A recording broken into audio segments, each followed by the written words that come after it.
Hi గారు, welcome to our channel. ప్రస్తుతం మనతో పాటు దామ భారతి గారు సీనియర్ జర్నలిస్ట్ ఉన్నారు. వారితో ఒకసారి మాట్లాడదాం. సార్ నమస్కారం. సార్ మాజీ మంత్రి రోజాకి జగన్మోహన్ రెడ్డి గారు షాక్ ఇచ్చారు సార్. నగరి నియోజకవర్గంలో అక్కడ ఉన్న ప్రస్తుత ఎమ్మెల్యే తమ్ముడిని ఇప్పుడు వైసీపీలో చేర్చుకున్నారు. ఇది రోజాకి పెద్ద షాక్ అంటున్నారు. కూటమికి కూడా కొంతమంది షాక్ అని కూడా చెప్తున్నారు. మరి దీన్ని మీరు ఏ విధంగా చూస్తారు? అంటే రోజా గారి భవిష్యత్తు అంటే వైసీపీలో రాజకీయ భవిష్యత్తు అయిపోయింది అనుకోవచ్చా? మీరేం చెప్తారు సార్? ముందు నుంచి కూడా నగిరి నియోజకవర్గం మాది కూడా ఆ నియోజకవర్గమే, నగిరిలోనే ఉంటది మా గ్రామం. సో నగిరి నియోజకవర్గంలో రోజా ముందు నుంచి కూడా వివాదాస్పదంగానే ఉన్నింది. ఆమె 2014 ఎన్నికల్లో కూడా ముదికృష్ణనాయుడు మీద పోటీ చేసినప్పుడు కేవలం 858 ఓట్ల తేడాతో ఆమె గెలిచింది. అట్లాగే 2019లో కూడా 2708 ఓట్లు గాలి భానుప్రకాష్ ముదికృష్ణనాయుడు కొడుకు మీద ఆమె గెలిచిన ఓట్లు 2000. సో 2024లో ఓడిపోయిన ఓట్లు తేడా చూస్తే 45,000 ఉన్నాయి. అంటే అంత వ్యతిరేకత ఒక్కసారిగా వచ్చింది. దానికి కారణం కూడా మనం చాలాసార్లు వీడియోలు చెప్పుకున్నాం.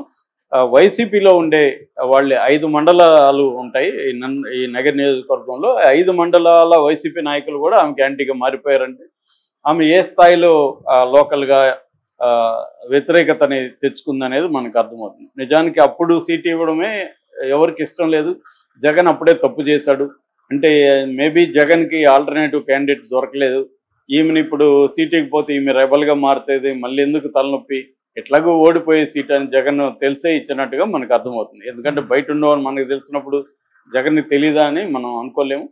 కాకపోతే ఇంకా విధి లేకుండా జగన్ ఆమెను మార్చి ఇంకోని పెట్టలేదు. రెండవది ఏంటంటే అక్కడ పెద్దిరెడ్డి రామచంద్రారెడ్డికి యాంటీగా కూడా ఈమె ఉండడం అనేది కూడా ఆమెకు మైనస్ యాక్చువల్గా. ఎందుకంటే ఈమెతో పోలిస్తే పెద్దిరెడ్డి రామచంద్రారెడ్డి బలవంతమైన నేత, బలమైన నేత. సో అట్లాంటి బలమైన నేతలతో గొడవ పెట్టుకోవడం అనేది ఏం చేసే అనాలోచితమైన చర్య. అంటే చాలామంది ఏం చేస్తుంటారంటే వాళ్ళ ఒక మూర్ఖత్వమో లేకపోతే ఇగోనో లేకపోతే ఇంకోటో, ఫ్లెక్సిబిలిటీ అనేది రాజకీయాల్లో, పట్టు విడుపులు అనేది రాజకీయాల్లో కాదు లైఫ్లో ఎక్కడైనా కూడా అవసరం. నేను పట్టిన కుందేళ్ళకి లేదా మూడు కాళ్ళు అంటారు కదా, అలాగా కూర్చుంటే రాజకీయాల్లో పనులు కావు. సో ఈమెకి ఆ లక్షణం ఉన్నట్టు కనబడుతుంది. యాక్చువల్గా ఈమెకి ఏంటంటే ఈమె మామూలు ఫ్యామిలీ నుంచి ఒక సాధారణ ఆర్డినరీ మిడిల్ క్లాస్ ఫ్యామిలీ. వీళ్ళ నాన్న నాగరాజరెడ్డి, అమ్మ లలితారెడ్డి, తిరుపతి వీళ్ళది. సో అక్కడ ఈమె పద్మావతి మహిళా యూనివర్సిటీలో డిగ్రీ చదివింది. దాని తర్వాత హైదరాబాద్ షిఫ్ట్ అయ్యారు. హైదరాబాద్లో ఈమె ఫస్ట్ ప్రేమ సదస్సు అని, ప్రేమ తపస్సు 91లో రిలీజ్ అయింది రాజేంద్ర ప్రసాద్. దాంతో సినిమాలకు వచ్చింది. అక్కడి నుంచి ఆమె ఖచ్చితంగా ఆమె ఎదుగుదల ఖచ్చితంగా మెచ్చుకోదగింది. ఒక మామూలు దీంట్లో వచ్చిన మహిళ, ఎటువంటి బ్యాక్గ్రౌండ్ లేకుండా సినిమా రంగంలో నిలదొక్కొని ఇటు తమిళ్లో ఇటు తెలుగులో వెళ్ళడం అనేది ఖచ్చితంగా గ్రేట్. అక్కడ నుంచి ఆమె రాజకీయాలకి 98లో తెలుగుదేశంలో చేరి 2009 వరకు తెలుగు మహిళా అధ్యక్షురాలుగా అలాగా ఉన్నింది. ఫైర్ బ్రాండ్గా పేరు తెచ్చుకుంది. అక్కడి నుంచి తెలుగుదేశం నుంచి మళ్ళీ 2009 నుంచి 11 వరకు కాంగ్రెస్లో ఉన్నింది కొద్ది రోజులు. దాని తర్వాత జగన్ పార్టీ పెట్టినాక 2011 నుంచి జగన్ పార్టీలో ఇప్పటి వరకు ఉంది. జగన్ కూడా ఆమెకు సముచిత గౌరవం ఇచ్చాడు. 3 సార్లు నగిరిలో ఆయనకి సీట్ ఇస్తే 2 సార్లు ఈమె ఇందాక చెప్పిన పద్ధతిలో గెలిచింది, ఒకసారి ఓడిపోయింది. జగన్ కూడా లాస్ట్లో 2022లో ఆమెకి tourism and culture and youth advancement ఈ 3 శాఖలు ఆమెకి ఇచ్చారు. సో దాని తర్వాత మేజర్గా ఆమె నగర్లో ప్రాబ్లం ఏంటంటే ఆమె లోకల్గా ఉండి ప్రజల సమస్యలను పట్టించుకున్న పాపాన్ని ఎప్పుడు పోలే. అసలు ఎమ్మెల్యేగా ఉండి జబర్దస్త్ చేయడం ఏంటి, అదే అక్కడే నెగిటివిటీ వచ్చింది ఆమెకి. అసలు ఆమెకు జబర్దస్తి చేయడమే రాంగ్. ఆమె ఎందుకు జబర్దస్త్ అని కాదు, నేను దాని ప్రోగ్రాం మంచి చెడ్డల గురించి మాట్లాడట్లేదు. ఏదైనా ఒక ఎమ్మెల్యేగా నీకు ఎందుకు ఎమ్మెల్యేగా ఇచ్చారు, ప్రజల సమస్యలు పట్టించుకోమని. ఇవాళ రాజకీయాల్లో 24 గంటలు సరిపోవు, అన్ని సమస్యలు ఉంటాయి. నువ్వు 24 అవర్స్ హైదరాబాద్లో కూర్చొని ఇక్కడ జబర్దస్త్ అని అదని ఇదని ఈటీవీకి అంకితం అయిపోయి ఇక్కడ పనిచేస్తూ ఉంటే అక్కడ ఎవరు సమస్యలు పట్టించుకోవాలి? అది కూడా ఈమె గెలవడానికి కారణం ఈమె కంటే కూడా ఆర్కే సెలవుమని. ఎందుకంటే ఆయనది దగ్గరలోని చెంగల్పట్టు. నగిరి నియోజకవర్గంలో ప్రధానంగా ఏంటంటే నేత పని వాళ్ళ సమూహాలు ఎక్కువ ఉంటాయన్నమాట. ఆయన కూడా ఆ కులానికి సంబంధించిన వ్యక్తి. ఎవరు వీళ్ళ భర్త. ఆయన అక్కడే కూర్చొని వాళ్ళ సమస్యల్ని సాల్వ్ చేయడం, వాళ్ళ వినడం రోజు ఆయన ఆర్గనైజ్ చేయగలిగాడు. కాబట్టి ఎందుకంటే బైలింగ్వల్ పాపులేషన్ ఎక్కువ ఉంటుంది, తమిళ తెలుగు పాపులేషన్ నగిరి నియోజకవర్గంలో ఎక్కువ ఉంటుంది.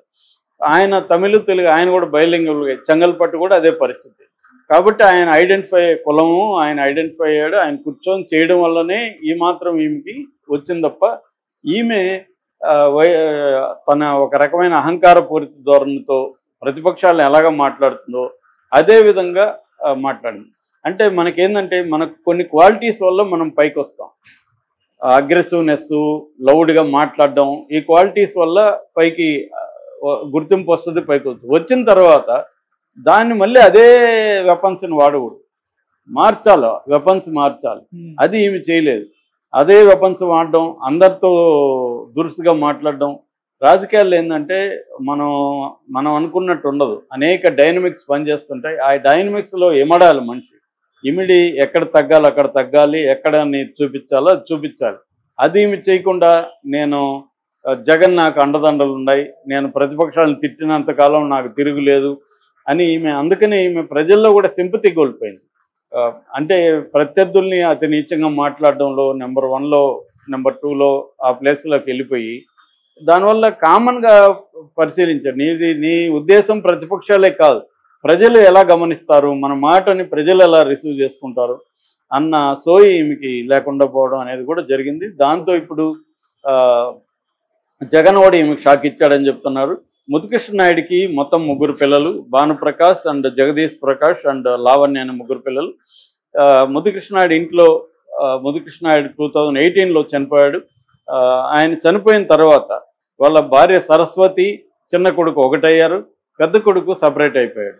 సో వాళ్ళ ఫ్యామిలీలోనే విభేదాలు వచ్చాయి. దాన్ని చంద్రబాబు అడ్రస్ చేయడానికి ఈ సరస్వతికి ఎమ్మెల్సీ ఇచ్చాడు. బిగినింగ్లో కొద్దిగా ఆపాడు అసంతృప్తిని, కానీ అది ఆగలేదు. తర్వాత ఎన్నికల్లో రోజా గెలవడానికి కూడా అదే కారణం. 2019లో రోజా గెలవడానికి కూడా ఈ జగదీష్ ప్రసాద్ చిన్న కొడుకు, తల్లి సరస్వతి వీళ్ళిద్దరూ ఒకటయ్యి భానుప్రకాష్కి యాంటీగా క్యాంపెయిన్ చేయగలిగారు. కాబట్టి ఈమె 2000 మెజార్టీతో గెలిచింది. అయితే ఇప్పుడు మళ్ళీ వాళ్ళు యాంటీగానే ఉన్నారు కాబట్టి ఇతను ఇప్పుడు భానుప్రకాష్ ఎమ్మెల్యే అయ్యాడు.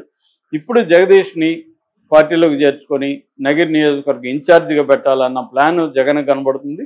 ఇప్పుడు ఈ వార్త వైరల్ అవుతుంది. రేపు వచ్చి జగదీష్ ప్రసాద్ చేరబోతున్నాడు. ఎందుకంటే అతనికి రాజకీయాలతో అతనికి కూడా దగ్గర సంబంధం ఉంది. వాళ్ళ మామ కూడా కర్ణాటకలో బీజేపీ ప్రభుత్వంలో మంత్రిగా ఉన్నాడు ఇంతకు ముందు.